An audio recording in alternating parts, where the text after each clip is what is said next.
Assalamualaikum warahmatullahi wabarakatuh. Perkenalkan, nama saya Sania Alfia, NPM 0441199149, Humas 3.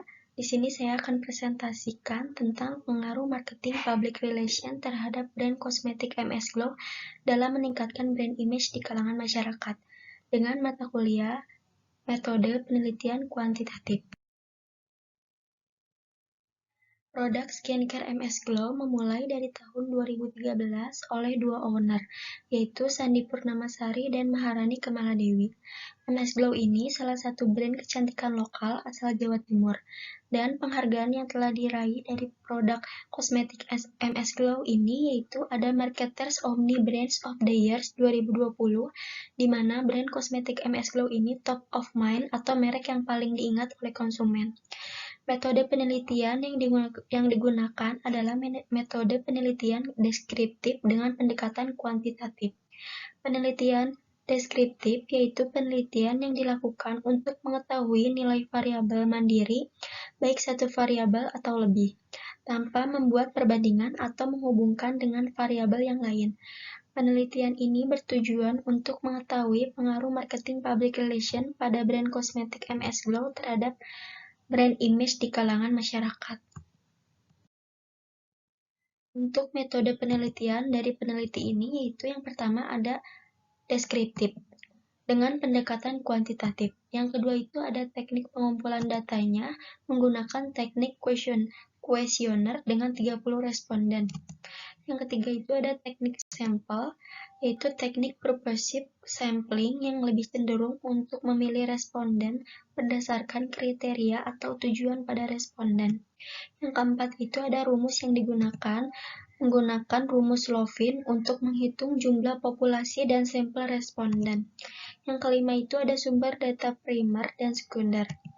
Data yang diperoleh atau dikumpulkan langsung di lapangan oleh orang yang melakukan penelitian dari data yang sudah ada.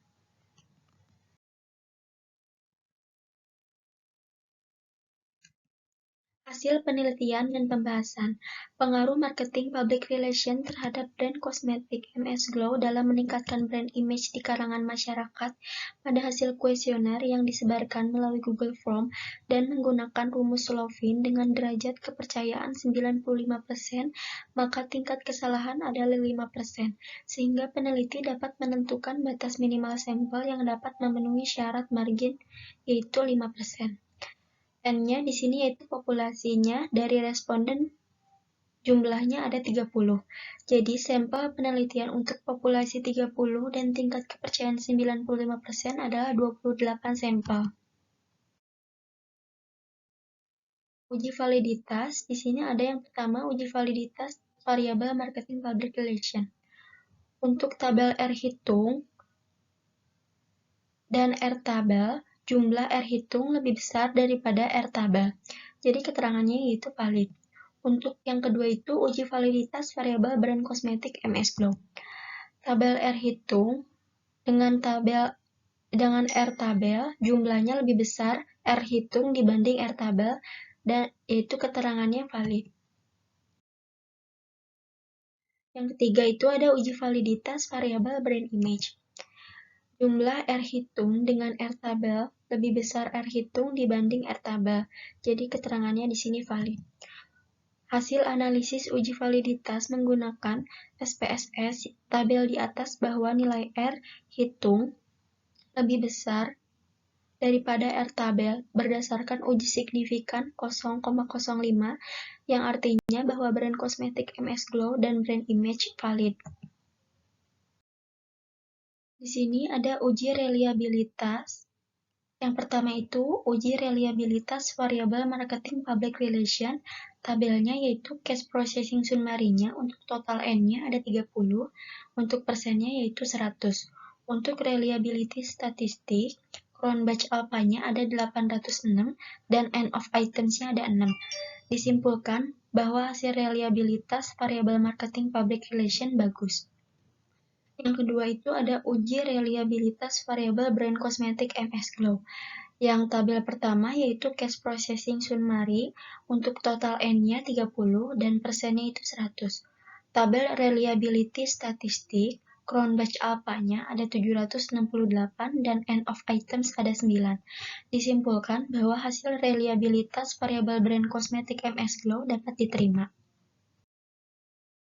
Yang ketiga itu ada uji reliabilitas variabel brand image.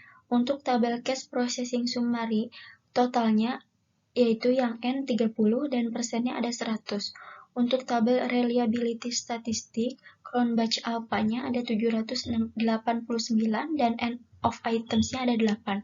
Dapat disimpulkan bahwa hasil reliabilitas variabel brand image dapat diterima.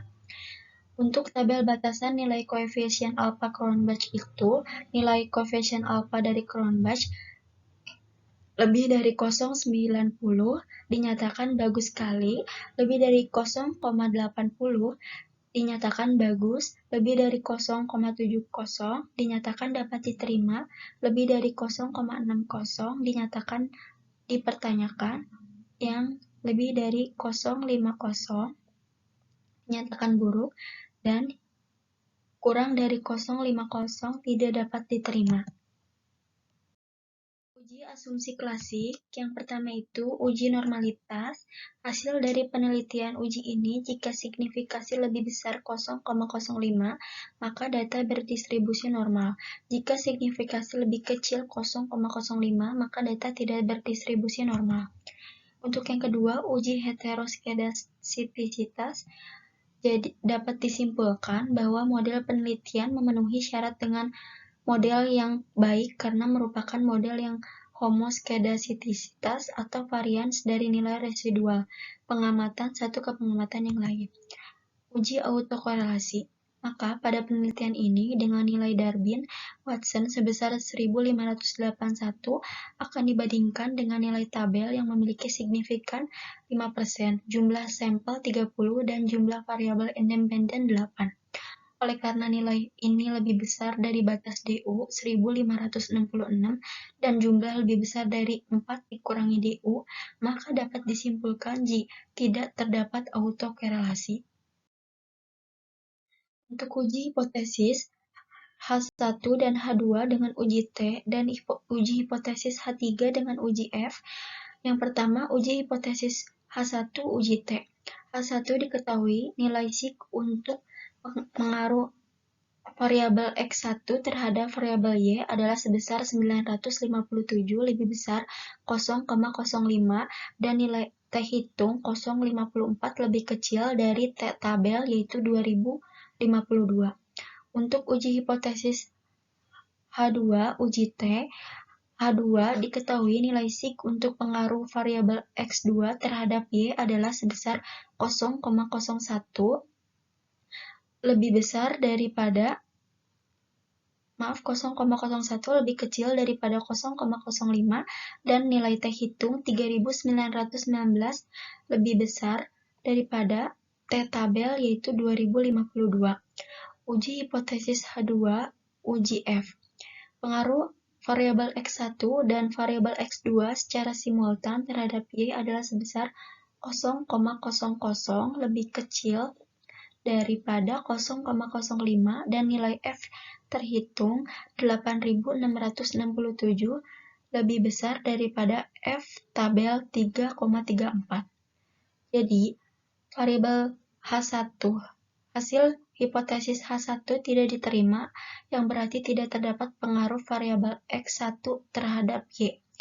Untuk hipotesis 2 diterima, yang berarti terdapat pengaruh variabel X2 terhadap Y. Untuk hipotesis H3 diterima, yang berarti terdapat pengaruh variabel X1 dan X2 secara simultan terhadap variabel Y. Di sini ada koefisien determinasi R2. Untuk tabelnya, modelnya 1, R-nya berjumlah 762, R-square-nya 580, adjusted square-nya 549, dan error of this estimate-nya 2117. Menjelaskan besarnya nilai korelasi atau hubungan R yaitu sebesar 0,762 dari output tersebut diperoleh koefisien determinasi R-square sebesar 0,580. Yang menjelaskan bahwa pengaruh variabel bebas marketing public relation brand kosmetik MS Glow terhadap brand image di kalangan masyarakat adalah sebesar 54,9%.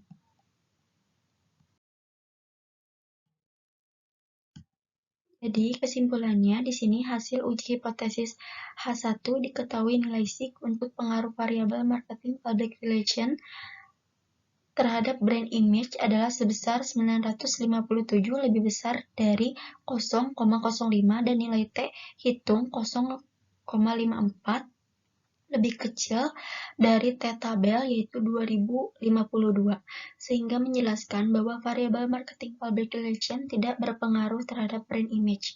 Yang kedua itu, uji hipotesis H2 diketahui nilai SIG untuk pengaruh variabel 2 terhadap variabel Y adalah sebesar 0,01 lebih kecil dari 0,05 dan nilai T hitung 3919 lebih besar dari nilai T tabel yaitu 2052, sehingga menjelaskan bahwa variabel brand kosmetik MS Glow diterima dan terdapat berpengaruh dengan variabel brand image di kalangan masyarakat. Untuk yang ketiga, ada brand image secara signifikan sangat berpengaruh terhadap masyarakat pengguna produk kosmetik MS Glow. Hal ini terbukti bahwa pengaruh marketing public relation terhadap brand kosmetik MS Glow cukup berpengaruh dalam meningkatkan brand image di kalangan masyarakat. Sekian dari saya, mohon maaf apabila ada kekurangan kata. Wabillahi taufiq wal hidayah. Wassalamualaikum warahmatullahi wabarakatuh. Terima kasih.